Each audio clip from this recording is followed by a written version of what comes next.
এই জায়গায় অবশ্যই লাল কার্ড প্রসঙ্গ একটা আছে এই ম্যাচটায়, কারণ বিশ্বকাপের ইতিহাস আমরা যদি দেখি লাল কার্ড কিন্তু খুব বেশি এর আগে হয়নি এরকমটা। 2026 বিশ্বকাপের প্রথম লাল কার্ড দক্ষিণ আফ্রিকার মিডফিল্ডার স্পেফেলো সিথোলে তিনি দেখেছেন, এবং 50 মিনিটে পেনাল্টি বক্সের মাথায় মেক্সিকোর ব্রায়ান গুতেরেসকে তিনি আটকাতে গিয়ে এই ফাউলের শিকার হন। 84 মিনিটে আরেকটি লাল কার্ড দক্ষিণ আফ্রিকা দেখে, আক্রমণ করতে গিয়ে মেক্সিকোর খেলোয়াড়কে ফেলে দিয়ে লাল কার্ড দেখেন মিডফিল্ডার তেম্বা জেওয়ানে, এবং যোগ করার সময় 2 মিনিটে লাল কার্ড দেখেন মেক্সিকোর সেজার মন্তেস।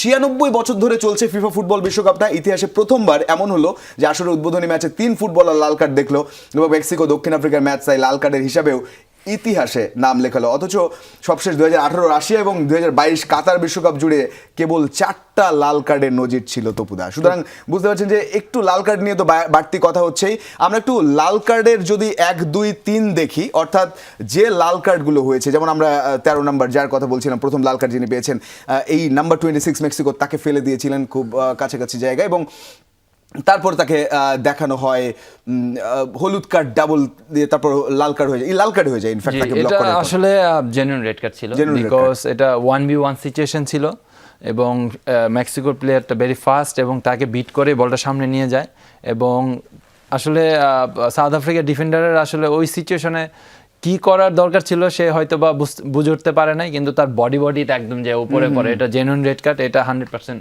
রেড কার্ড ছিলই।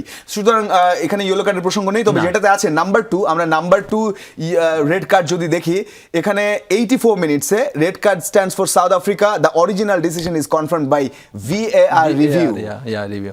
আসলে মানে I am little bit confused, কারণ এই জায়গায় জাস্ট এরকম আহামরি কোনো ট্যাকেল করা হয় না, জাস্ট ও বিট করার পরে মানে সাউথ আফ্রিকান প্লেয়ারটা আর কি ওকে পাঞ্চ করে চলে যায়, যেটা আমরা দেখেছি। আসলে ওইটার জন্য যে রেড কার্ড পাবে এটা আসলে একটু মানে কনফিউশন ব্যাপার। তারপরে আপনার VAR যেহেতু এটা ডিসিশন বারবার দেখেছেন রেফারি, এবং দেখেই কিন্তু ডিসিশনটা নিয়েছে, এবং সবার মাঝে সে দেখলাম যে স্পিকারে লাউডলি বলল যে আসলে এই প্লেয়ার গট রেড কার্ড।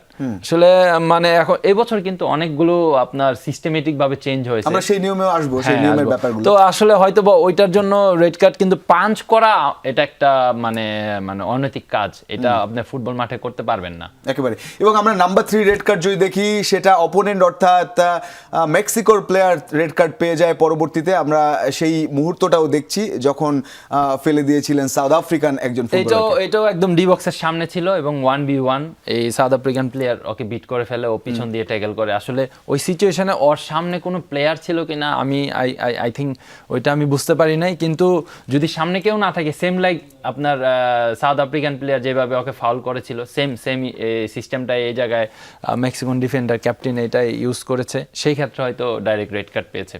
একেবারে।